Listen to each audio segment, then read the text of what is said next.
again, there was a program that said, it's more important for us to restore dignity that they had lost, and then the rest will follow. And they enabled it. And these are just pictures of what they cooked for us, and their stories were varied, and it could be anyone you know. It was somebody who was married up till she was 35, discovered her husband was not paying the bills, so she did something stupid and she got caught. The other one said she led a kind of hard life before here. It's the only place where inmates are supervised by lay people or civilians. It's really the community, building community for all. So what we learned is now is not the time to defund these programs. These programs are on the verge of success in getting rid of poverty and restoring dignity.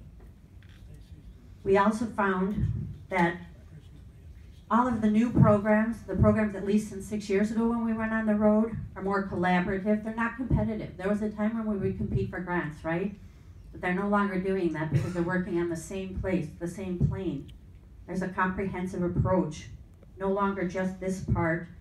There's a holistic view. The community aspect of it in every single program we saw eliminates the aloneness, and it multiplies the talents of the singular people who are part of these communities. And again, the final goal of everything was dignity and economic mobility.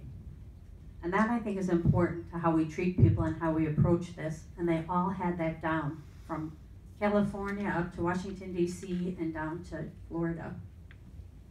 Another thing we noted was that women and youth played a large part in the restoration of communities, in the development of these programs.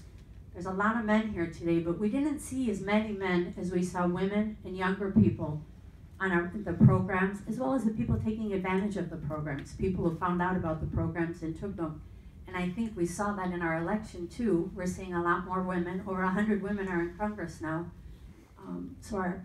As Representative Plum said, we are seeing a Congress more representative of the people that we're serving.